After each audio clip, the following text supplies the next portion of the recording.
Hare Krishna, everybody. Welcome back to the daily readings of Srila Prabhupada's books. Just a few days ago, as most of you already know, we began reading the Sri Caitanya-caritämrta cover to cover, every word, including the purports. And as we go along, we find out more and more about how the Caitanya-caritämrta was constructed by Krishnadas Kaviraj Goswami at a time when he was so old and invalid that he could barely see, he could barely walk, he could barely hear,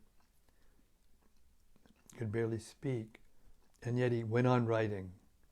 And what he ended up with was classic medieval spiritual literature, which Srila Prabhupada, our Srila Prabhupada, said was the perfect scripture. And because it almost like collates the different scriptures and puts them in the verses themselves and connects them all together with expert writing and expert analysis of how Sri Chaitanya Mahaprabhu and how he taught and what he taught.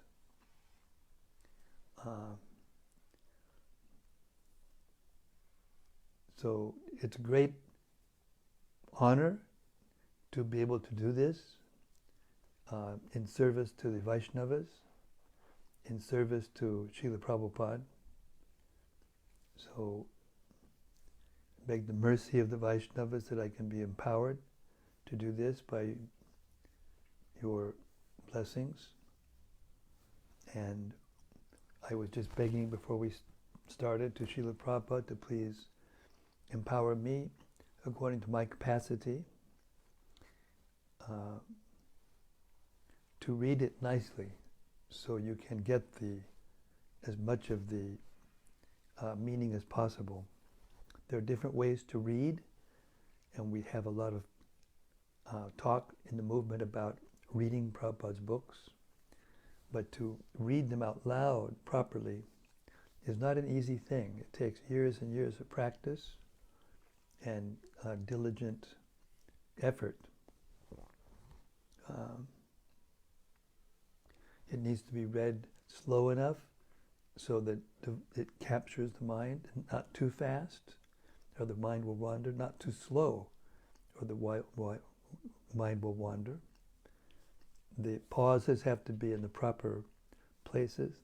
The voice inflection has to be in the proper places to bring out the meaning of the sentences, to make it more accessible. So I've been trying to perfect that art, and we just finished, actually, for the BBT trustees, the recording of this same Caitanya-caritämrta, in which I got an opportunity to practice a lot. So maybe sometime during our reading I'll play you a sample of where we are so you can hear what the actual audiobook will sound like, because in the audiobook you can't make any mistake. So whenever I make a mistake, I have to stop, go back, do it again, and then it has to be edited together and spliced together, which Rasika Shiromani is doing so nicely. So, in order to, this is a poetic expression. This is not that we should all go out and, give up all the other books except for Caitanya-caritämrta, because the Bhagavad Gita is essential for us to get fixed in the basics of spiritual philosophy, the difference between matter and spirit, Krishna's actual position as the Supreme Personality of Godhead, and then the Srimad Bhagavatam unpacks the Bhagavad Gita to explain these things and bring us to the pastimes of Krishna. And then Caitanya-caritämrta describes how Krishna came, how he taught the philosophy in such a profound way for the Kali Yuga, and how he ultimately had his own personal desires to fulfill simultaneously. So the Caitanya-caritämrta gives us an overview of how Chaitanya Mahaprabhu, who is Sri Krishna himself, does this, all of this. So Srila Bhaktisiddhanta, in order to emphasize how important the Caitanya-caritämrta is, he made this statement after giving a lecture in which there was a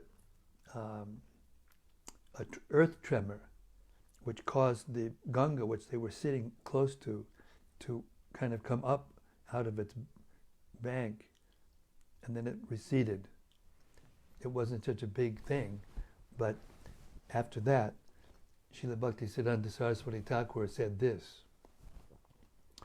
in due course, Mahapralaya, devastating floods, will inundate the entire universe.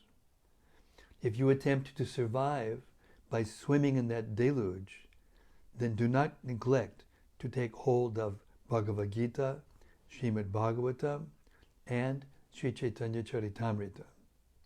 Or, if you cannot hold all three, then release Bhagavad Gita. If necessary, you may also relinquish Srimad Bhagavatam. But under no circumstances release your hold on Sri Caitanya-caritämrta. For if this one book remains, then the flood can do no actual damage, because after it has subsided, the message of Shastra can be revived from Sri Caitanya-caritämrta alone, it being the essence of all Shastra. Again, this is a poetic description of how important the Caitanya-caritämrta is. Not that you should chuck out Bhagavad Gita. We're not in the pralaya yet. That's only a poetic metaphor. Okay. Jaya Jaya Sri Chaitanya Jaya Nityananda. Jaya Sri Chaitanya Jaya Nityananda. Jaya Dvaita Chandra Jaya Gaura Bhaktavinda. Jaya Dvaita Chandra Jaya Gaura Bhaktavinda. Jaya Jaya Sri Chaitanya Jaya Nityananda. Jaya Jaya Sri Chaitanya Jaya Nityananda. Jaya Dvaita Chandra Jaya Gaura Bhaktavinda. Jaya Dvaita Chandra Jaya Gaura Bhaktavinda.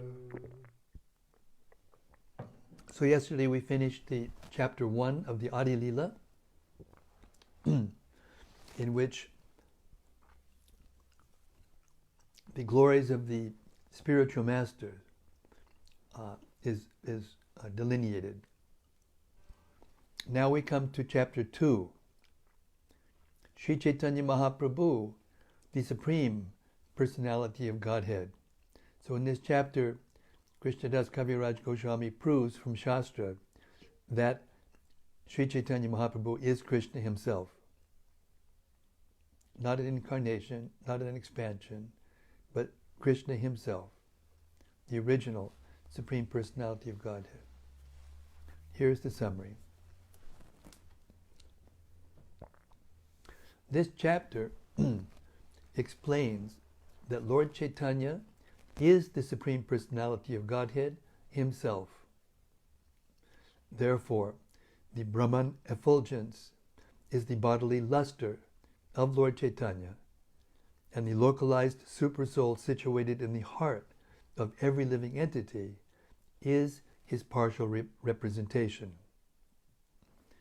The Purusha avatars are also explained in this connection. Mahavishnu is the reservoir of all conditioned souls, but as confirmed in the authoritative scriptures, Lord Krishna is the ultimate fountainhead, the source of numerous plenary expansions, including Narayana, who is generally accepted by Mayavadi philosophers to be the absolute truth.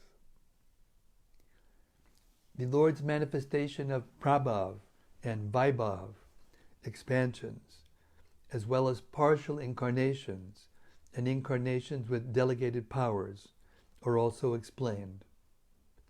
Lord Krishna's ages of boyhood and youth are discussed, and it is explained that his age at the beginning of youth is his eternal form. The spiritual sky contains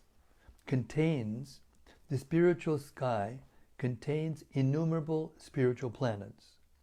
The Vaikunthas, which are manifestations of the Supreme Lord's internal energy. Innumerable material universes are similarly exhibited by his external energy, and the living entities are manifested by his marginal energy. Because Lord Krishna Chaitanya is not different from Lord Krishna, he is the cause of all causes. There is no cause beyond him. He is eternal, and his form is spiritual. Lord Chaitanya is directly the Supreme Lord Krishna, as the evidence of authoritative scriptures proves. This chapter stresses that a devotee who wishes to advance in Krishna consciousness must have knowledge of Krishna's personal form, his three principal energies, his pastimes, and the relationship of the living entities with him. Text 1. Sri Caitanya Prabhum Bande Balopi Yadanugrahat Tare Nanamata Graha Vyaptam Siddhanta Sagaram. I offer my obeisances to Sri Caitanya Mahaprabhu, by whose mercy even an ignorant child can swim across the ocean of conclusions about the ultimate truth, which is full of the crocodiles of various theories. Purport. By the mercy of the Supreme Personality of Godhead, Sri Caitanya Mahaprabhu, even an inexperienced boy with no educational culture can be saved from the ocean of nations, which is full of various types of philosophical doctrines that are like dangerous aquatic animals. The philosophy of the Buddha, the argumentative presentations of the Jnanis, the yoga systems of Patanjali and Gautama, and the systems of philosophers like Kanada, Kapila, and Dattatreya are dangerous creatures in the ocean of nations. By the grace of Sri Caitanya Mahaprabhu, one can have real understanding of the essence of knowledge by avoiding these sectarian views and accepting the lotus feet of Krishna as the ultimate goal of life. Let us all worship Lord Sri Caitanya Mahaprabhu for his gracious mercy to the conditioned souls. Text 2. O my merciful Lord Chaitanya, may the nectarian Ganges waters of your transcendental activities flow on the surface of my desert-like tongue. Beautifying these waters are the lotus flowers of singing, dancing, and loud chanting of Krishna's holy name, which are the pleasure abodes of unalloyed devotees. These devotees are compared to swans, ducks, and bees. The river's flowing produces a melodious sound that gladdens their ears. Purport. Our tongues always engage in vibrating, useless sounds that do not help us realize transcendental peace.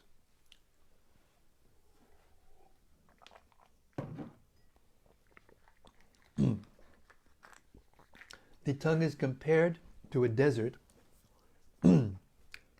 because a desert needs a constant supply of refreshing water to make it fertile and fruitful. Water is the substance most needed in the desert. The transient pleasure derived from mundane topics of art, culture, politics, sociology, dry philosophy, poetry, and so on, is compared to a mere drop of water, because although such topics have a qualitative feature of transcendental pleasure, they are saturated with the modes of material nature. Therefore, neither collectively nor individually can they satisfy the vast requirements of the desert-like tongue. Despite crying in various conferences, therefore, the desert-like tongue continues to be parched. For this reason, people from all parts of the world must call for the devotees of Lord Sri Caitanya Mahaprabhu, who are compared to swans swimming around the beautiful lotus feet of Sri Caitanya Mahaprabhu, or bees humming around his lotus feet in transcendental pleasure, searching for honey. The dryness of material happiness cannot be moistened by so-called philosophers who cry for Brahman, liberation, and similar dry speculative objects. The urge of the soul proper is different. The soul can be solaced only by the mercy of Lord Sri Caitanya Mahaprabhu and his many bona fide devotees, who never leave the lotus feet of the Lord to become imitation Mahaprabhus, but all cling to his lotus feet like bees that never leave a honey-soaked lotus flower. Lord Chaitanya's movement of Krishna consciousness is full of dancing and singing about the pastimes of Lord Krishna. It is compared herein to the pure waters of the Ganges, which are full of lotus flowers. The enjoyers of these lotus flowers are the pure devotees who are like bees and swans. They chant like the flowing of the Ganges, the river of the celestial kingdom. The author desires sweetly flowing waves to cover his tongue. He humbly compares himself to materialistic persons who always engage in dry talk from which they derive no satisfaction. If they were to use their dry tongues to chant the holy name of the Lord, Hare Krishna, Krishna Krishna, Hare Hare, Hare Rama, Rama Rama, Hare Hare, as exemplified by Lord Chaitanya, they would taste sweet nectar and enjoy life. Jaya Jaya Sri Chaitanya, Jaya Nityananda, Jaya Dvaita Chandra, Jaya Gaura Bhaktavinda. All glories to Lord Sri Chaitanya Mahaprabhu and Lord Sri Nityananda. All glories to Advaita Chandra, and all glories to the devotees of Lord Gauranga. Text 4. Let me describe the meaning of the third verse of the first 14. It is an auspicious vibration that describes the absolute truth. Text 5. That is this verse, the fifth verse of the invocation verses. Yad Advaitam Brahmopanashadi Tad Apyasya Tenuba Ya'at Mantar Yami Purusha Itiso Shamsha Vibabaha Shad Aishvaryai Purno Yaiha Bhagavan Saswayamayam Chaitanyat Krishnaj Jagati Paratatvam Padamiha. What the Upanishads describe as the impersonal Brahman is but the effulgence of his body, and the Lord known as the Supersoul is but his localized plenary portion. Lord Chaitanya is the Supreme Personality of Godhead, Krishna himself, full with 6 opulences. He is the absolute truth, and no other truth is greater than or equal to him. Purport. The compilers of the Upanishads speak very highly of the impersonal Brahman. The Upanishads, which are considered the most elevated portion of the Vedic literatures, are meant for persons who desire to get free from material association and who therefore approach a bona fide spiritual master for enlightenment. The prefix upa indicates that one must receive knowledge about the Absolute Truth from a spiritual master. One who has faith in his spiritual master actually receives transcendental instruction, and as his attachment for material life slackens, he is able to advance on the spiritual path. Knowledge of the transcendental science of the Upanishads can free one from the entanglement of existence in the material world. And when thus liberated, one can be elevated to the spiritual kingdom of the Supreme Personality of Godhead by advancement in spiritual life. The beginning of spiritual enlightenment is realization of impersonal Brahman. Such realization is effected by gradual negation of material variegatedness. Impersonal Brahman realization is the partial, distant experience of the Absolute Truth that one achieves through the rational approach. It is compared to one seeing a hill from a distance and taking it to be a smoky cloud. A hill is not a smoky cloud, but it appears to be one from a distance because of our imperfect vision. In imperfect or smoky realization of the Absolute Truth, spiritual variegatedness is conspicuous by its absence. This experience is therefore called Advaitavad, or realization of the oneness of the Absolute.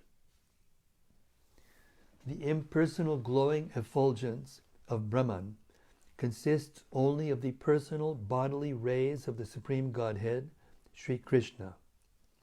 Since Sri Gaurasundar, or Lord Chaitanya Mahaprabhu, is identical with Sri Krishna himself, the Brahman effulgence consists of the rays of his transcendental body.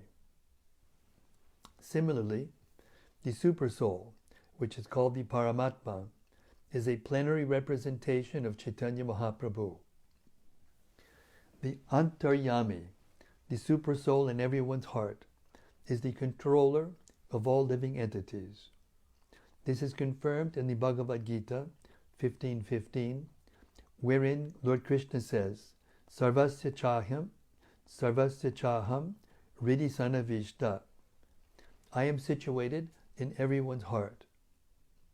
The Bhagavad Gita 5:29 also states, Bhoktaram, the Bhagavad Gita 5:29 also states, Bhoktaram Yagyatapasang Sarvaloka Maheshwaram, indicating that the Supreme Lord, acting in his expansion as the Supersoul, is the proprietor of everything. Similarly, the Brahma Samhita 5:35 states, Andantarasta Paramanu Chayantarastam. The Lord is present everywhere, within the heart of every living entity, and within each and every atom as well. Thus, by this Supersoul feature, the Lord is all-pervading. Furthermore, Lord Chaitanya is also the master of all wealth, strength, fame, beauty, knowledge, and renunciation, because he is Sri Krishna himself. He is described as Purna, or complete. In the feature of Lord Chaitanya, the Lord is an ideal renouncer, just as Sri Rama was an ideal king. Lord Chaitanya accepted the order of sannyas and exemplified exceedingly wonderful principles in his own life. No one can compare to him in the order of sannyas. Although in Kali Yuga, acceptance of the sannyas order is generally forbidden, Lord Chaitanya accepted it because he is complete in renunciation. Others cannot imitate him, but can only follow in his footsteps as far as possible. Those who are unfit for this order of life are strictly forbidden by the injunctions of the Shastras to accept it. Lord Chaitanya, however, is complete in renunciation as well as all other opulences. He is therefore the highest principle of the Absolute Truth. By an analytical study of the truth of Lord Chaitanya, one will find that he is not different from the Supreme Personality of Godhead, Krishna. No one is greater than or even equal to him. In the Bhagavad Gita 7.7, Lord Krishna says to Arjuna, Matak paratanam nanyat kinchidasti dhananjaya. O conqueror of wealth, Arjuna, there is no truth superior to me. Thus it is here confirmed that there is no truth higher than Lord Sri Krishna Chaitanya. The impersonal Brahman is the goal of those who cultivate the study of books of transcendental knowledge, and the Supersoul is the goal of those who perform the yoga practices. One who knows the Supreme Personality of Godhead surpasses realization of both Brahman and Paramatma, because Bhagavan is the ultimate platform of absolute knowledge. The personality of Godhead is the complete form of Satchit Ananda, full life, knowledge, and bliss. By realization of the Sat portion of the complete whole, unlimited existence, one realizes the impersonal Brahman aspect of the Lord. By realization of the Chit portion of the complete whole, unlimited knowledge, one can realize the localized aspect of the Lord, the Paramatma. But neither of these partial realizations of the complete whole can help one realize Ananda, or complete bliss. Without such realization of Ananda, knowledge of the Absolute Truth is incomplete. This verse of the Caitanya-caritämrta by Krishnadas Kaviraj Goswami is confirmed by a parallel statement in the Tattva Sandarbha by Srila Jiva Goswami. In the 8th part of the Tattva Sandarbha, it is said that the Absolute Truth is sometimes approached as impersonal Brahman, which, although spiritual, is only a partial representation of the Absolute Truth. Narayana, the predominating deity in Vaikuntha, is to be known as an expansion of Sri Krishna, but Sri Krishna is the Supreme Absolute Truth, the object of transcendental love of all living entities. Text 6.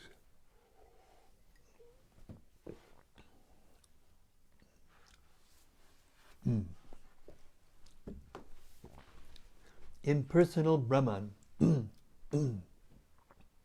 localized Paramatma, and the personality of Godhead are three subjects, and the glowing effulgence, the partial manifestation of the original form, are their three respective predicates. So impersonal Brahman is the subject of the glowing effulgence. The localized Paramatma is the subject of the partial manifestation, and the personality of Godhead is the original, and the original is the original form, are their three respective predicates.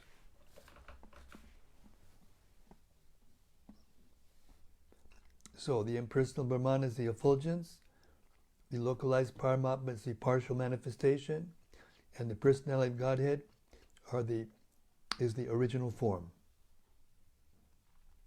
Text 7. A predicate always follows its subject. Now I shall explain the meaning of this verse according to the revealed scriptures. Krishna, the original form of the personality of Godhead, is the summum bonum of the all-pervading Vishnu. He is all-perfect knowledge and all-perfect bliss. He is the supreme transcendence. 9. He whom Srimad Bhagavatam describes as the son of Nanda Maharaj has descended to earth as Lord Chaitanya. Purport. According to the rules of rhetorical arrangement for efficient composition in literature, a subject should be mentioned before its predicate. The Vedic literature frequently mentions Brahman, Paramatma, and Bhagavan and therefore these three terms are widely known as the subjects of transcendental understanding. But it is not widely known that what is approached as the impersonal Brahman is the effulgence of Sri Chaitanya Mahaprabhu's transcendental body. Nor is it widely known that the Supersoul, or Paramatma, is only a partial representation of Lord Chaitanya, who is identical with Bhagavan himself. Therefore, the descriptions of Brahman as the effulgence of Lord Chaitanya, the Paramatma as his partial representation, and the Supreme Personality of Godhead Krishna as identical with Lord Chaitanya Mahaprabhu must be verified by evidence from authoritative Vedic literatures. Thank you. Excuse me just 1 second.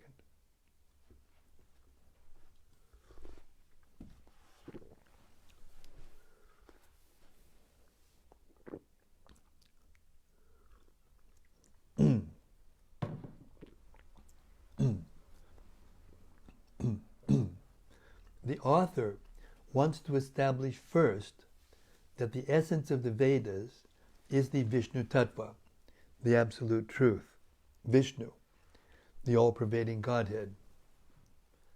The Vishnu Tattva has different categories, of which the highest is Lord Krishna, the ultimate Vishnu Tattva, as confirmed in the Bhagavad Gita and throughout the Vedic literature.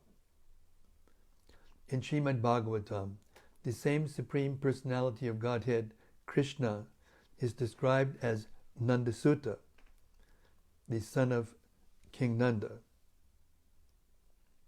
Krishnadas Kaviraj Goswami says that Nandasuta has again appeared as Lord Sri Krishna, Chaitanya Mahaprabhu, and he bases this statement on his understanding that the Vedic literature concludes there is no difference between Lord Krishna and Lord Chaitanya Mahaprabhu. This the author will prove. If it is thus proved that Sri Krishna is the origin of all tattvas, truths, namely Brahman, Paramatma, and Bhagavan, and that there is no difference between Sri Krishna and Lord Sri Chaitanya Mahaprabhu, it will not be difficult to understand that Lord Sri Chaitanya Mahaprabhu is also the same origin of all tattvas. The same absolute truth, as he is revealed to students of different realizations, is called Brahman, Paramatma, and Bhagavan. Text 10. In terms of his various manifestations, he is known in three features, called the impersonal Brahman, the localized Paramatma, and the original personality of Godhead. Purport. Srila Jiva Goswami has explained the word Bhagavan in his Bhagavat Sandarbha. The personality of Godhead, being full of all conceivable and inconceivable potencies, is the absolute supreme whole. Impersonal Brahman is a partial manifestation of the absolute truth, realized in the absence of such complete potencies. The first syllable of the word Bhagavan is Bha, which means sustainer and protector. The next letter, Ga, means leader, pusher, and creator. Va means dwelling. All living beings dwell in the Supreme Lord, and the Supreme Lord dwells within the heart of every living being. Combining all these concepts, the word Bhagavan carries the import of inconceivable potency in knowledge, energy, strength, opulence, power, and influence, devoid of all varieties of inferiority. Without such inconceivable potencies, one cannot sustain or protect. Our modern civilization is sustained by scientific arrangements devised by many great scientific brains. We can just imagine, therefore, the gigantic brain whose arrangements sustain the gravity of the unlimited number of planets and satellites, and who creates the unlimited space in which they float. If one considers the intelligence needed to orbit man-made satellites, one cannot be fooled into thinking that there is not a gigantic intelligence responsible for the arrangements of the various planetary systems. I'll read that again. This is a very important sentence. If one considers the intelligence needed to orbit man-made satellites, one cannot be fooled into thinking that there is not a gigantic intelligence responsible for the arrangements of the various planetary systems. There is no reason to believe that all the gigantic planets float in space without the superior arrangement of a superior intelligence.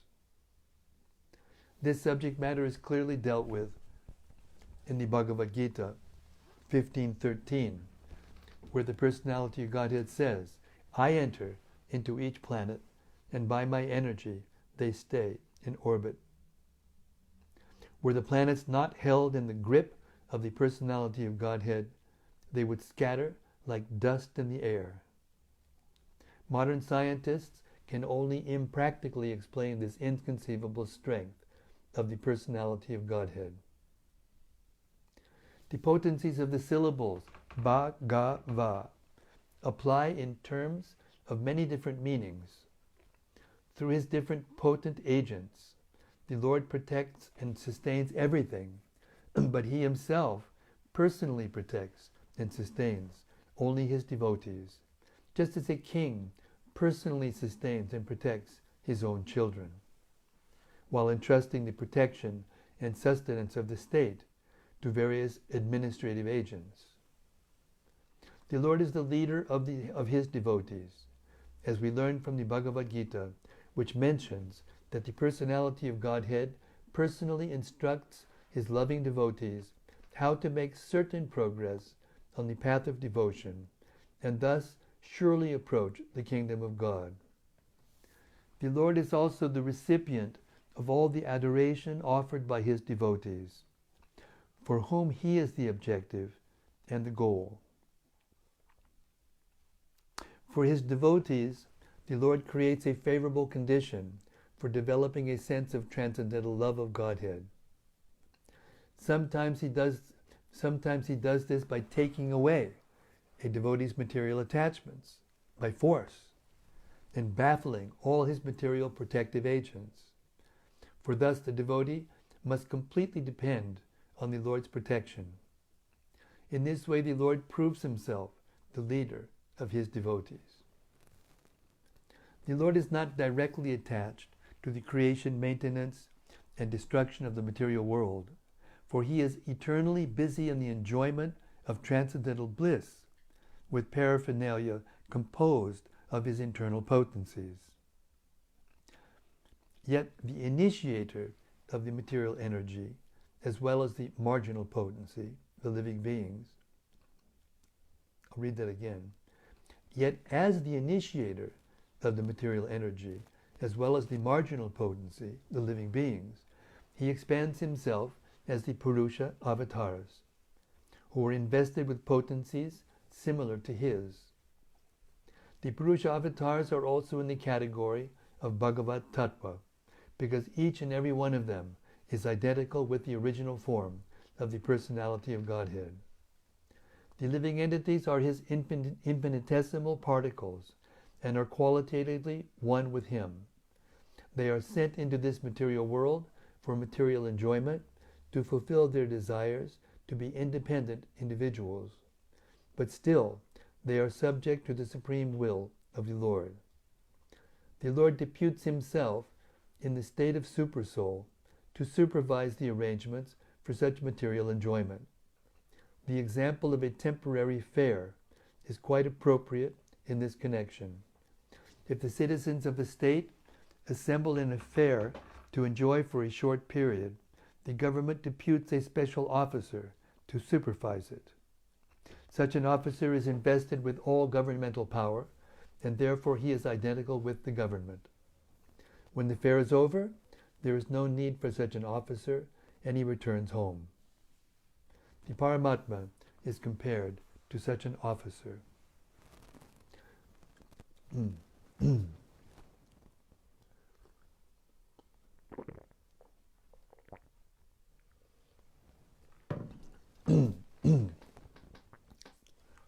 The living beings are not all in all.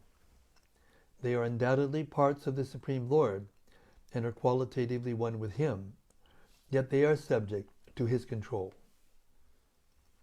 Thus they are never equal to the Lord or one with Him. The Lord who associates with the living being is the Paramatma, or Supreme Living Being.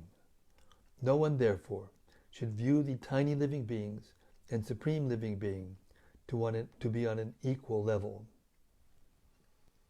The all-pervading truth that exists eternally during the creation, maintenance, and annihilation of the material world, and in which the living beings rest in trance, is called the impersonal Brahman. Let's read that again. The all-pervading truth that exists eternally during the creation, maintenance, and annihilation of the material world, and in which the living beings rest in trance, is called the impersonal Brahman. Text 11. Vedanti tat tat bhavidas tat mam yaj jnanam advayam brahmeti paramatmeti Bhagavan iti shabdyate. This is 1 to 11 in Srimad Bhagavatam. Learned transcendentalists who know the absolute truth say that it is non-dual knowledge and is called impersonal Brahman, the localized Paramatma, and the personality of Godhead. Purport.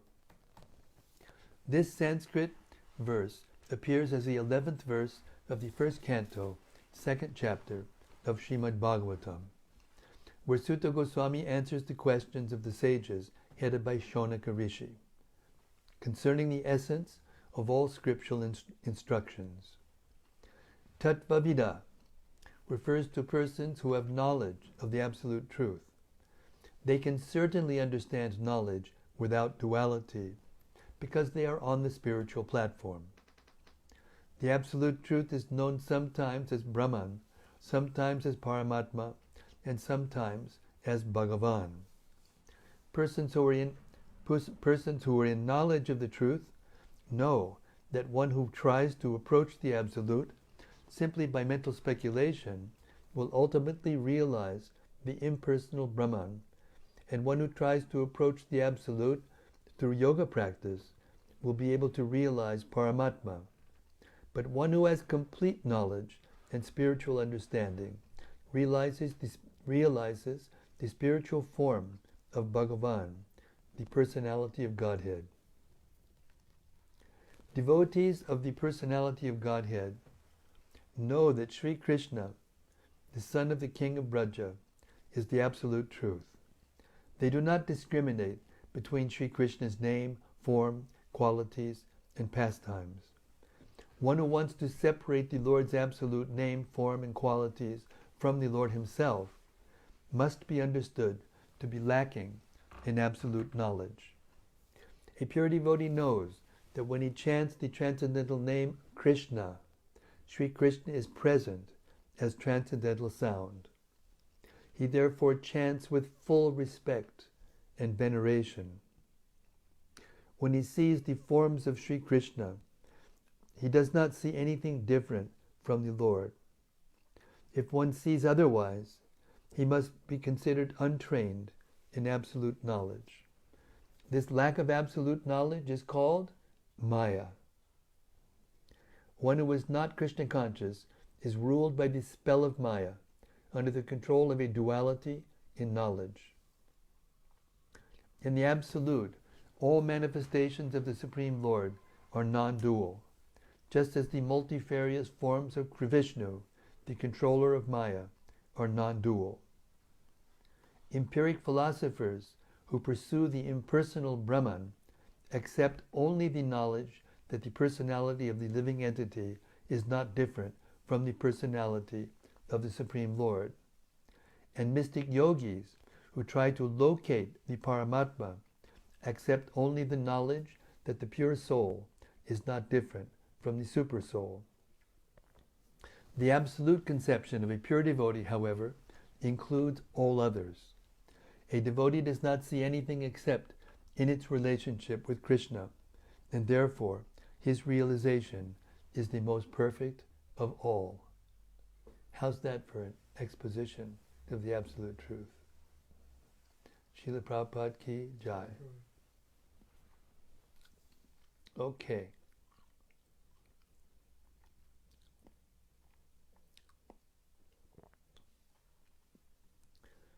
We'll stop here for tonight. I'm starting to lose my voice. But still, we're almost at 50 minutes of reading. There's a lot. These are deep, thick, dense purports and verses. Paints the picture of the whole. It's like painting the canvas that then everything else will be, detailed.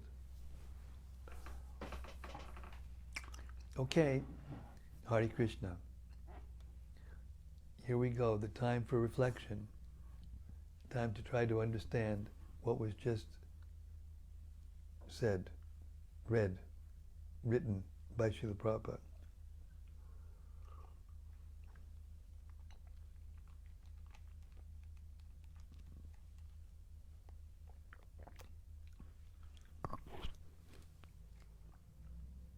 Devi Dasi's had something to say. Hare Krishna Sudevi Dasi Haribol. She says, Hare Krishna Maharaj, please accept my obeisances. Glories to Srila Prabhupada. Hearing from you is very potent. We are most fortunate to have found you. Thank you. Hare Krishna. Question from back to Oliver.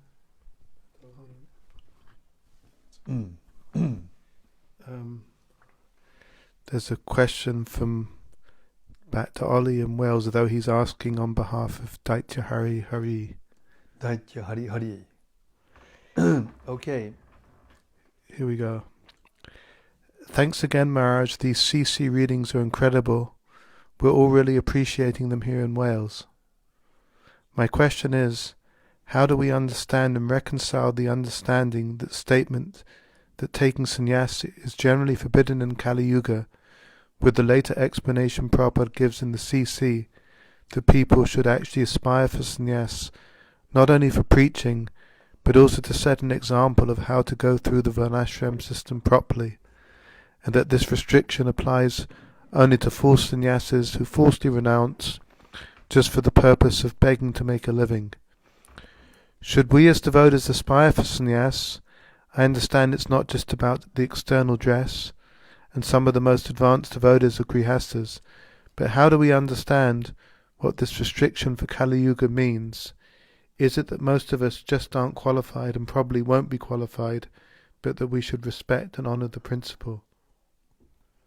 Well, Srila Prabhupada explained to us that the sannyas that is talked about in that verse is the sannyas that renounces everything without seeing things in relationship to Krishna.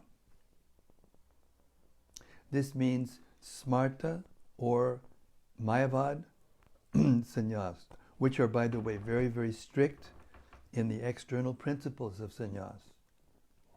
The renunciation, the eating, the sleeping, the study, and all those things. But if a sannyasi, in his renunciation, forgets that everything is actually connected with Krishna through his energies and comes to an impersonal conclusion, that sannyas is not to be taken, cannot be taken in the Kali Yuga. In other ages, it was possible to go through that process and eventually go to Krishna. In the Bhagavad Gita, Krishna explains in chapter 12, verse 4, or 3 and 4. Do we have a Gita?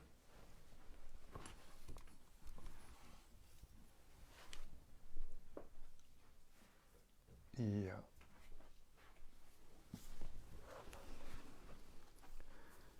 In this chapter,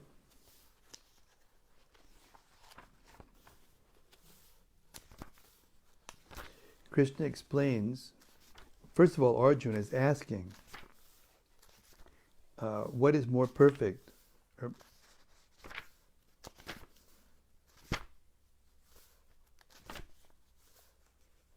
Just a second, I have to find it.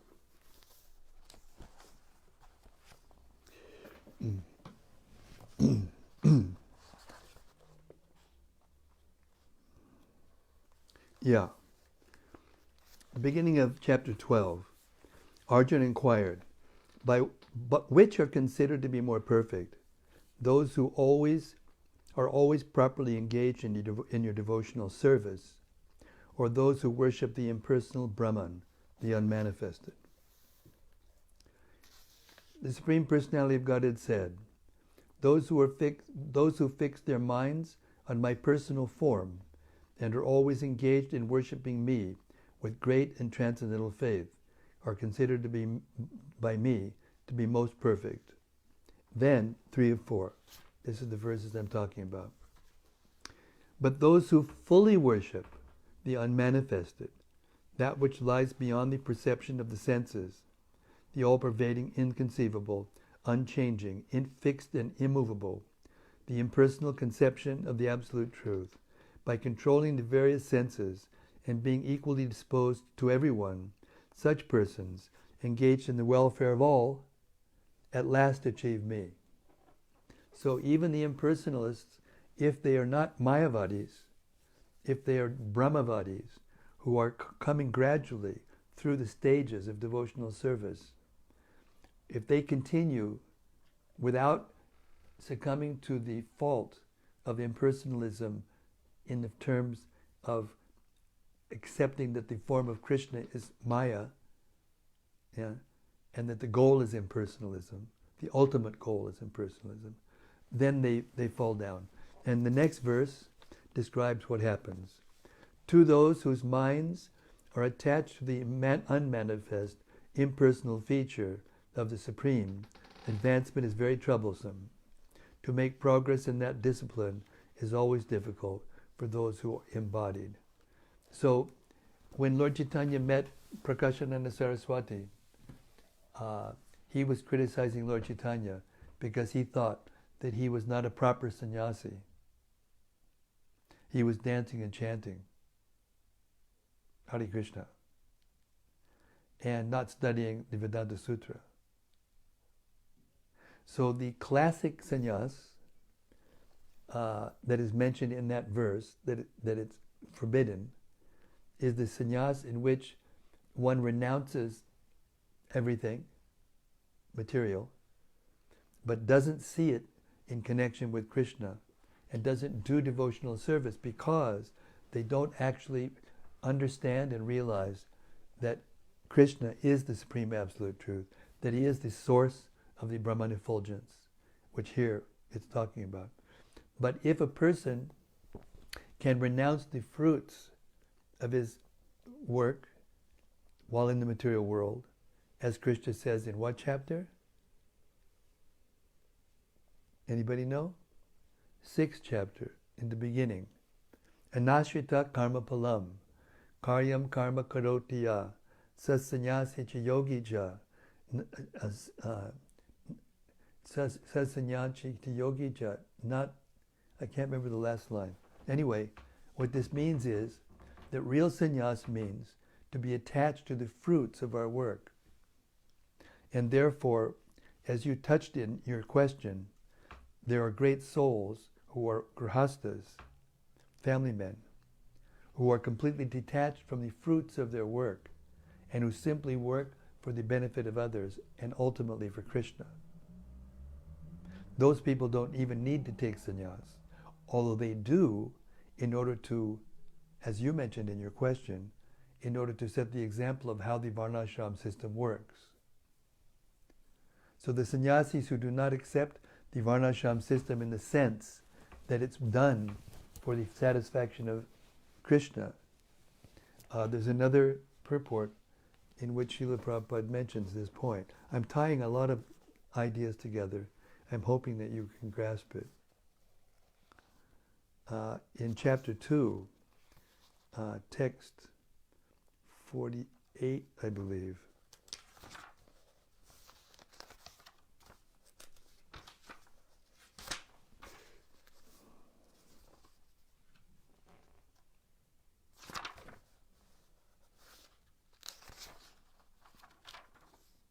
Yes.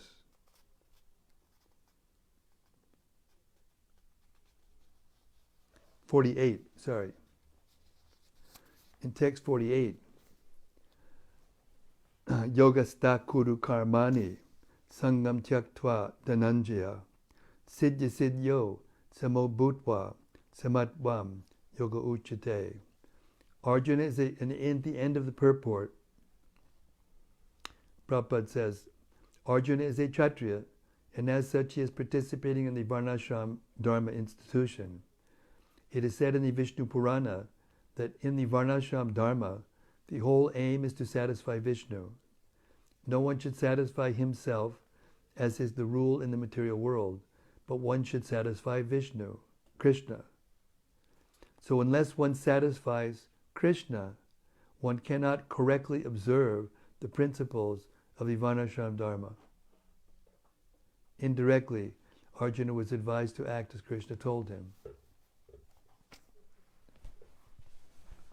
So in the Vedic conception of Varnashram, only the Brahmins take sannyas. The Kshatriyas don't take sannyas, they take vanaprastha.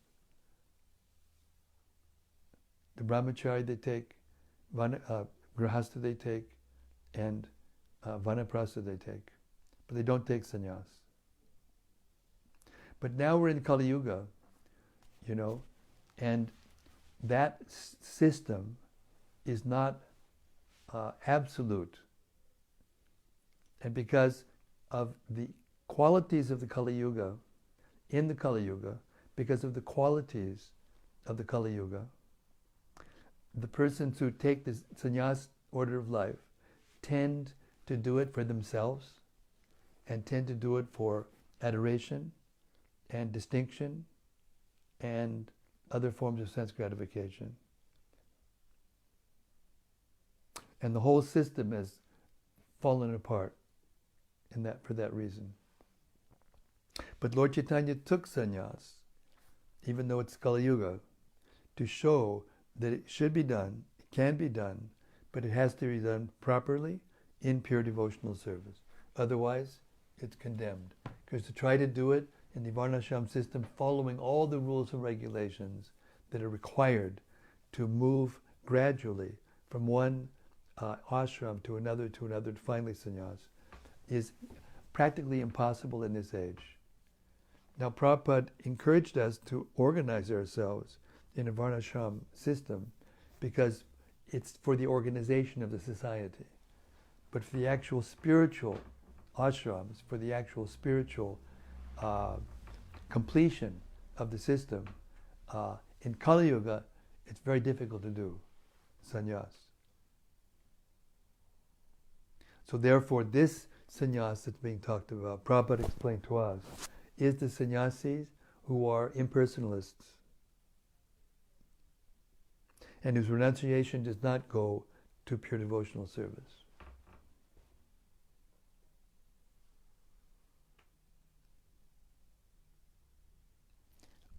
That's all I can say about that. If I made more confusion, then if he's more confused, then he should tell me and I can try to explain more. It was a very good question, by the way.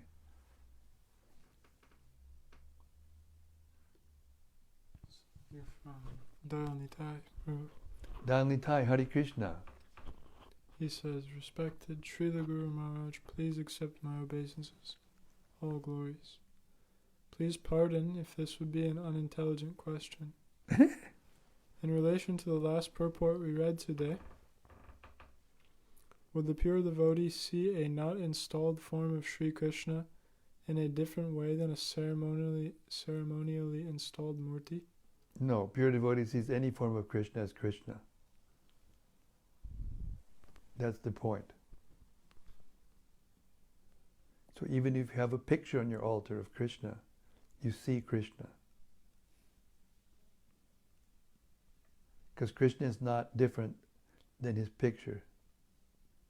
Just as he is not different from his form, from his name, from his paraphernalia, from his pastimes. Krishna is absolute. You see the picture of the deity, you accept it as Krishna. If you're a pure devotee, an absolutely pure devotee. But for the benefit of the Kanishtadikaris, who are very, very attached to the deity worship, but are not advanced enough to see Krishna in the hearts of others and need the purification of doing the different services and standards that are demanded of installed deities in the temple, they need to do that. They have to do that. I was in New York one time, and 1976, and Adi Keshava had just taken sannyas, Adi Keshava Swami. He was one of the leaders of the Radha Damodar buses, and then he was elevated as sannyas, and he became the temple president of New York, which had just merged with the Radha Damodar party. That's when I went to New York from Tampa, Florida, in order to try to help organize the structure, the systems, especially the finances, and put it together. And so when he got back from Mayapur, where he had taken sannyas, he started getting really heavily into deity worship, Now, I'm not saying that this is an absolute statement, because some sannyasis in our movement are very heavily into deity worship in an exemplary way. But at this time, Prabhupada didn't want him to do that. So he brought him into his office and he told him, his room, and he told him, deity worship is not for sannyasis. The books are your deities and preaching is your service.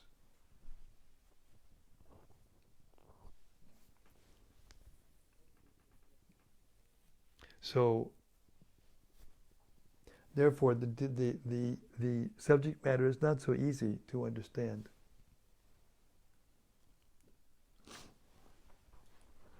Prabhu had another question. Because it's not, it has to do with each individual's level of advancement in Krishna consciousness. All these subject matters.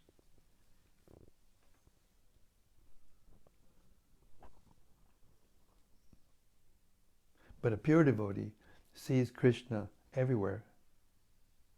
And when he sees a form of Krishna, painted or photograph or whatever it is, he sees Krishna. He accepts that as Krishna. And therefore you see, we take special care of the photos, all of us. He had another question? He says, would regarding Lord Chaitanya to be the Supreme Person be considered of a different level of spiritual maturity than assisting, serving him as a servant of the Supreme Person? Confused. Ask the question again. Would regarding Lord Chaitanya to be the Supreme Person be considered of a different level of spiritual maturity than assisting or serving him as a servant of the Supreme Person? Oh, I see. So you're saying, would worshipping Lord Chaitanya as the pure devotee of Krishna be different than worshipping him as Krishna himself? Is that what you're saying? It's not clear. You have to speak. The question isn't clear. What I'm hearing is you're asking, is it the same worshipping Lord Chaitanya as Krishna himself, or worshipping him as a devotee of Krishna himself? Would that be the same? Is that your question? Yes. Yes. Okay. So yes, it is the same. Why is it the same? Because he is Krishna. This is going to be described more in detail as we go through these chapters. So this question will be answered in much more detail than I can tell you now in the Caitanya-caritämrta itself. The rest of this chapter and the next two chapters will explain this in full.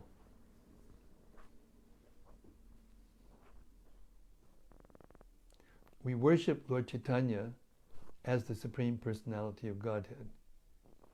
But when he was here, we don't make the mistake of putting him in the position of Krishna, the form of Krishna, and dancing with the gopis. Because he's acting as a devotee of himself, and he's trying to teach us how to be a devotee. So sometimes in India, the Gauranga Nagaris, for instance, is one of the apasampradayas, or deviant sects, that splintered off from the Krishna consciousness movement, Lord Chaitanya. They worship Lord Chaitanya in their conception.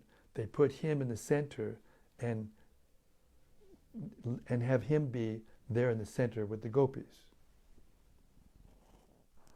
But Lord Chaitanya, whenever anybody worshipped him as Krishna, he put his fingers in his ears and he ran away saying, "Oh, no, don't call me Vishnu, I am a jiva soul."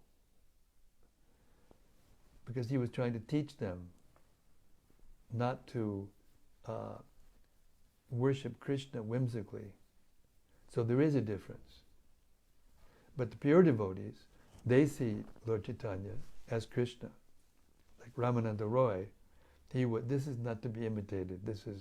Only Ramananda Roy has this unique position. You know, he was Grihastha, he was a governor of a province of India. He was considered to be Shudra, actually, in his Varnashram conception. But Lord Chaitanya took him close to him, and they lived together in, Jagannath Puri, and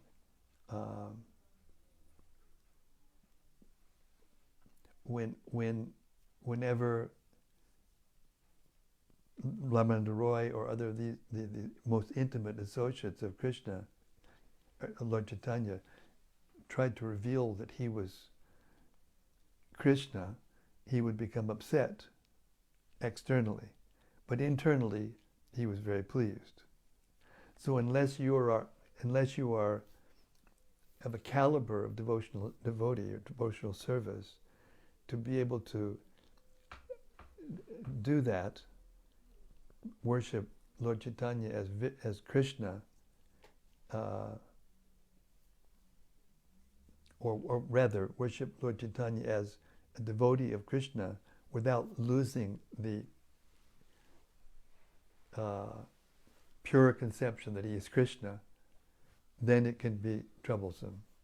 Because you'll tend to put him and if you try to worship him as Krishna directly, without the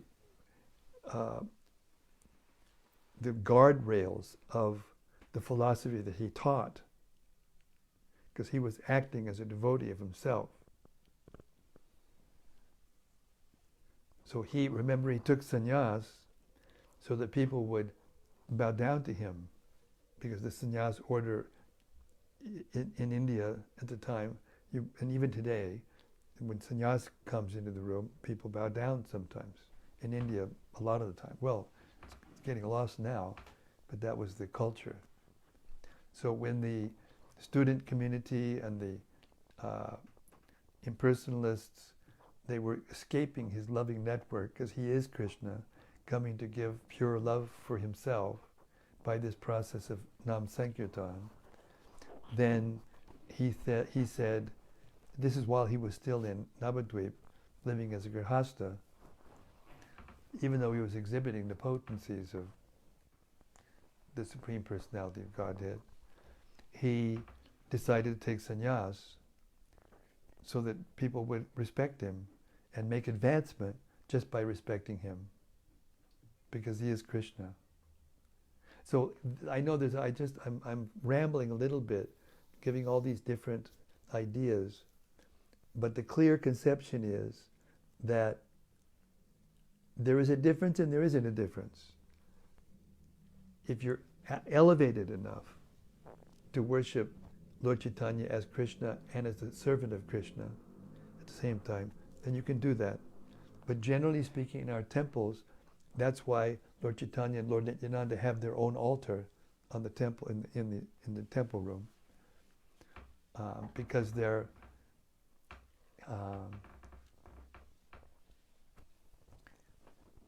worshipped as Lord Chaitanya and Lord Nityananda as Krishna and Balaram, but not in the same place as Krishna. Sometimes, like when Prabhupada joined the Gaudiya Math, he bought a form of Lord Chaitanya, and it became on the same altar as Radha and Krishna, because Lord Chaitanya is not different than Radha and Krishna, so you can put them there. When Lord Chaitanya was going into his ecstasies, he would go to inside himself, he would go to where Radha and Krishna were, and he would be there at the same time as Radha and Krishna. So sometimes people imitate that. You know, sometimes they put Madhavendra Puri, for instance, in the same, or Vallabhacharya, somebody, they put them in the same picture as the Leela of Krishna. But he's not the same. In other words, Krishna's form as Lord Chaitanya, you can't mix that with the pastimes of Radha and Krishna in Vrindavan. Lord Chaitanya has a different place in Shwetadweep, which is near Vrindavan, in the outer parts, and there he has his eternal associates. So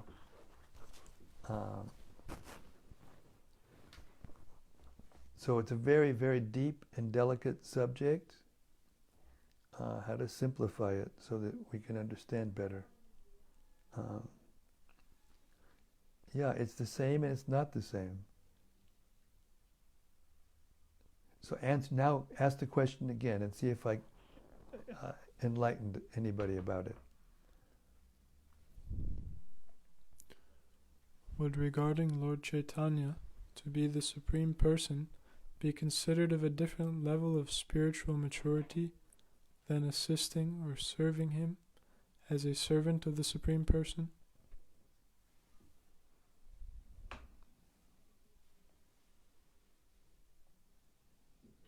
Yes and no, depending on the level of the advancement of the person worshipping. But if a person tries to worship Lord Chaitanya as Krishna without being advanced enough spiritually, then they may put Lord Chaitanya in the position of Krishna externally, in their altar or in their worship or in their dramas or whatever. And then they'll make a mistake, big mistake. That's the Gauranga Nagaris. So if you're not advanced enough, and you try to put Krishna, Lord Chaitanya, in the center of Krishna's pastimes because he's Krishna, that is wrong. You will fall down if you do that, because it's not pleasing to Lord Chaitanya, because he came as a devotee of Lord Chaitanya. But at the same time, the pure devotee, the intimate associates of Lord Chaitanya, they knew who he was, and they would treat him like that. And they were okay. But they didn't put him in the center. Lord Chaitanya would go and worship Lord Jagannath every day. So he was the perfect devotee of Lord Jagannath. And he was in the mood of Radharani, the mood of a devotee. So he was always trying. We'll hear about this more when we get to the 4th chapter of the Ädi-lilä. This will be explained, the difference between Lord Chaitanya as a devotee and Lord Chaitanya as Krishna. Right now, what Krishnadas Kaviraj is doing is proving that Lord Chaitanya was Krishna himself.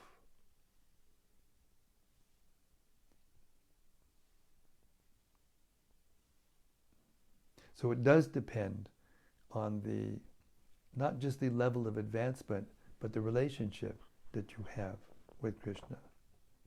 If one desires, if one becomes perfect in devotional consciousness, or mature, as you put it, then you can live with Lord Chaitanya in his place and with Lord Krishna in his place at the same time.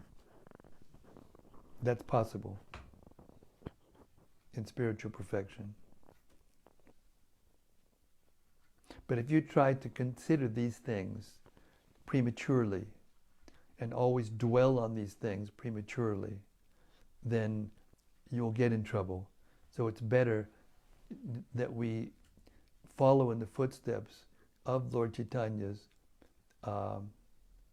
eternal associates and treat him as the Supreme Personality of Godhead acting as a perfect devotee. And don't make the mistake of putting him in Krishna Lila with Krishna and Radha. I hope that's clear.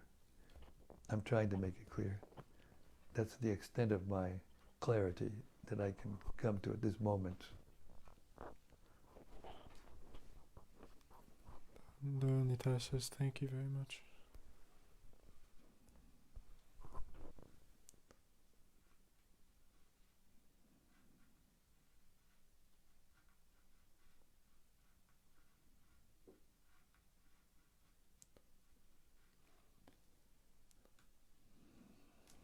That's all for questions, but Vaisheshka Prabhu commented, Hare Krishna, this is life. Wait a second. Vaisheshika Prabhu, could you type something to answer that question that Janitai just asked? Or maybe he's not there anymore. This is life. Yes, this is life. Hearing about Lord Chaitanya and discussing his pastimes with devotees. That's life. That's real life. Thank you, Vaisheshika Prabhu. Wow. 25 after 8. That means we've been going for an hour and a half, almost. I've already lost my voice. So I think I have to stop now. Thank you all very much for being there and empowering me to read these scriptures and discussing them and pulling out something from me, which there's nothing there, but you're pulling it out. And yeah. Shri Caitanya-caritämrta ki jai. Samaveta Bhakta Vrinda ki jai. Shri Krishna Das Kaviraj Goswami ki jai. Gaur Premanandi Hari Hari Bol. See you all tomorrow night, same time, 7 o'clock, same place, The Haven in Hythe. Hare Krishna.